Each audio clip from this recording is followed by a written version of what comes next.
Hi guys, today I will make a film storyline from Game of Thrones which will be divided into 8 seasons. Before watching, please help me by subscribing to this channel. Enjoy.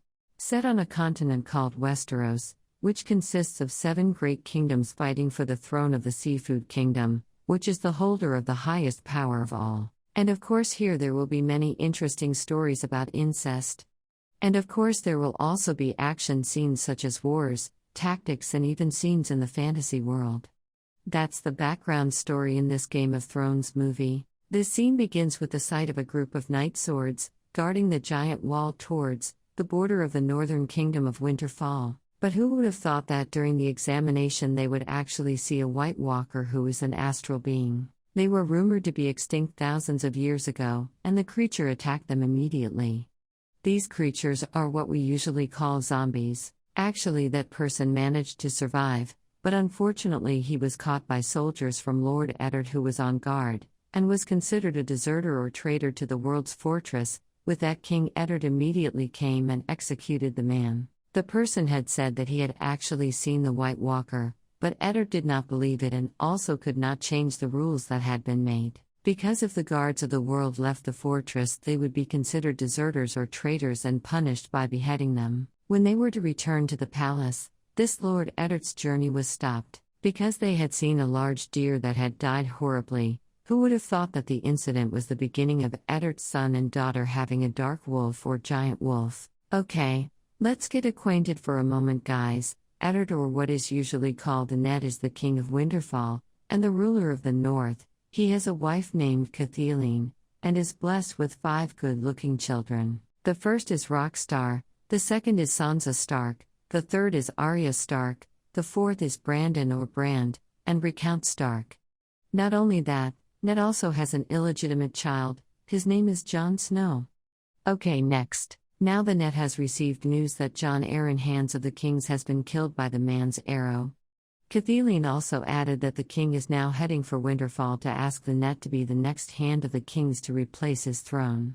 After that, King Robert, the king of all kings, actually came with his family, and was warmly welcomed there.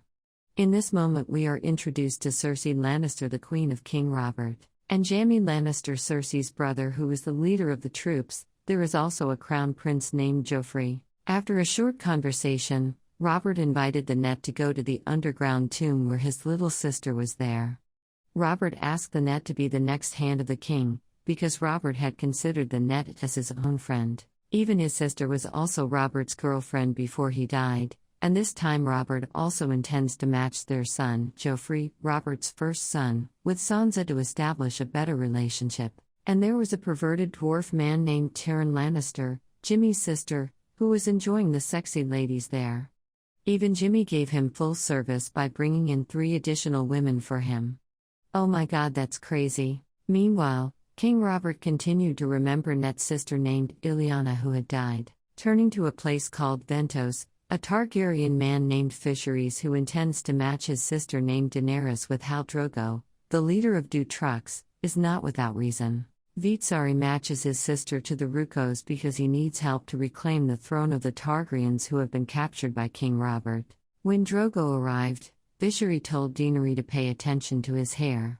If the Dothraki lose a battle, then they will cut their hair, and with that long hair means the Drogo thing never loses on the battlefield. And when Daenerys approached, the scary man didn't say a word and just walked away, as if he thought of Daenerys as an ordinary girl who can be found anywhere. And when Daenerys approached, the scary man didn't say a word and just walked away, as if he thought of Daenerys as an ordinary girl who can be found anywhere. Banner had rejected the matchmaking, but Fisheries confirmed that this matchmaking would still be carried out. Back in Winterfell, Sansa looks so happy to know that she will be betrothed to Joffrey, the crown prince. Meanwhile, Jon Snow, who was training his sword, was suddenly approached by his uncle named Benjamin, a strong man and a member of the Knight's Sword. He asked him to join the party that was taking place, but Jon Snow felt he didn't belong there and he chose to go with him to the world. After Benjamin left, Taroth came to him.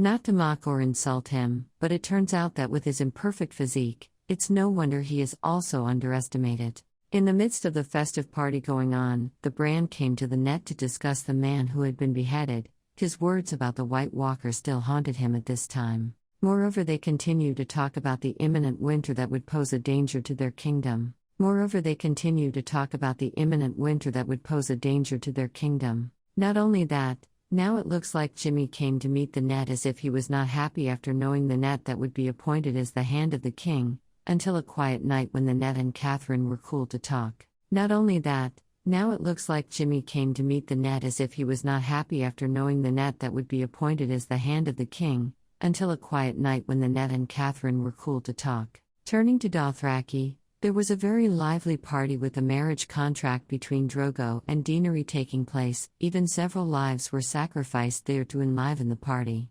Turning to Dothraki, there was a very lively party with a marriage contract between Drogo and Daenerys taking place, even several lives were sacrificed there to enliven the party. Turning to Dothraki, there was a very lively party with a marriage contract between Drogo and Daenerys taking place, even several lives were sacrificed there to enliven the party. Turning to Dothraki, there was a very lively party with a marriage contract between Drogo and Daenerys taking place, even several lives were sacrificed there to enliven the party. Turning to Dothraki, there was a very lively party with a marriage contract between Drogo and Daenerys taking place, even several lives were sacrificed there to enliven the party. Turning to Dothraki, there was a very lively party with a marriage contract between Drogo and Daenerys taking place, even several lives were sacrificed there to enliven the party. Turning to Dothraki, there was a very lively party with a marriage contract between Drogo and Daenerys taking place, even several lives were sacrificed there to enliven the party.